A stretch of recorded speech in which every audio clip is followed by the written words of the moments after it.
ഞാൻ എൻ്റെ കയ്യിലുള്ള വാച്ചസൊക്കെ ഇട്ട് വെക്കുന്നത് ഇതേപോലത്തെ ഒരു ബോക്സിലാണ്. അപ്പോൾ ഇതെല്ലാം പാടെ ഒരുമിച്ച് ഇങ്ങനെ കിടക്കുന്നതുകൊണ്ട് തന്നെ പല വാച്ചസിനും സ്ക്രാച്ചസ് വരൽ തുടങ്ങിയിട്ടുണ്ട്. അപ്പോൾ ഇതൊക്കെ ഒന്ന് അറേഞ്ച് ചെയ്ത് വെക്കാൻ വേണ്ടിയിട്ട് ഓൺലൈനിൽ ഓർഗനൈസർ നോക്കിയ സമയത്ത് അത്യാവശ്യം നല്ല റേറ്റ് ഉണ്ടായിരുന്നു. അപ്പം ഞാൻ വിചാരിച്ചു നമുക്ക് തന്നെ ഒന്ന് DIY ചെയ്ത് നോക്കാമെന്നുള്ളത്. അപ്പോൾ ഇത് ചെയ്യാൻ വേണ്ടിയിട്ട് നമുക്ക് ആദ്യം വേണ്ടത് ഒരു ബോക്സാണ്. ഒരു ഭാഗം നമ്മൾ നമ്മുടെ ബേസായിട്ട് മറ്റേ ഭാഗം അത് കവർ ചെയ്യാൻ വേണ്ടിയിട്ടാണ്. ആദ്യം വർക്ക് ചെയ്യുന്നത് ബേസിലാണ്. ഇതിൽ നമ്മൾ ഇങ്ങനെയാണ് ഡിവൈഡ് ചെയ്യാൻ ഉദ്ദേശിച്ചിട്ടുള്ളത്. കാരണം അപ്പോൾ നമുക്ക് 12 സ്ലോട്ട്സ് കിട്ടും. ഡിവൈഡ് ചെയ്യാൻ വേണ്ടിയിട്ട് നമ്മൾ കാർഡ്ബോർഡാണ് യൂസ് ചെയ്യുന്നത്. കാർഡ്ബോർഡ് സ്ട്രൈപ്പായിട്ട് കട്ട് ചെയ്തിട്ട് 2 ലെങ്ത്തിലാണ് നമ്മൾ എടുത്തിട്ടുള്ളത്. ഒന്ന് 30 സെൻറ്റിമീറ്റർ, ഒന്ന് 20 സെൻറ്റിമീറ്ററുമാണ്. ഇത് രണ്ടെണ്ണം കൂട്ടി ഒരുമിച്ചിട്ടാണ് ഞാൻ ഒട്ടിക്കുന്നത്. കുറച്ച് കട്ടി കിട്ടാൻ വേണ്ടിയിട്ടാണത്.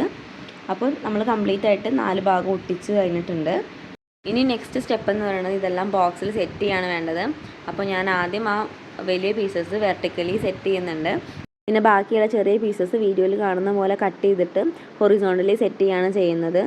ഈ ഒരു മെത്തേഡ് യൂസ് ചെയ്തിട്ടുണ്ടെങ്കിൽ നമുക്ക് ഗ്ലൂ യൂസ് ചെയ്യേണ്ടി വരുന്നില്ല. അതേപോലെ തന്നെ ഓരോ ബോക്സിൻ്റെ സൈസും നമുക്ക് തന്നെ തീരുമാനിക്കാൻ പറ്റും.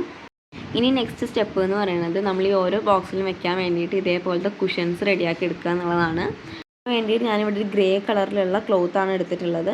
ഇത് നമ്മുടെ ഓരോ ബോക്സിൻ്റെ സൈസ് എത്രയാണോ അതിനനുസരിച്ചിട്ട് കട്ട് ചെയ്തെടുത്തിട്ട് 4 ഭാഗവും സ്റ്റിച്ച് ചെയ്ത് കൊടുക്കുകയാണ് വേണ്ടത്.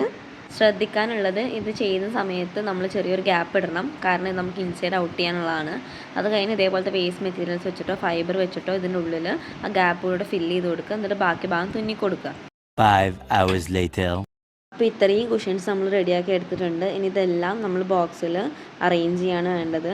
ഇത് കഴിഞ്ഞ് നമ്മൾ ബോക്സിൻ്റെ ടോപ്പ് ഭാഗം എടുക്കുക. എന്നിട്ട് നമ്മൾ അതിൽ നിന്ന് ഇത്ര ഭാഗത്തോളം നമ്മൾ കട്ട് ചെയ്ത് മാറ്റുക ചെയ്യുന്നത്.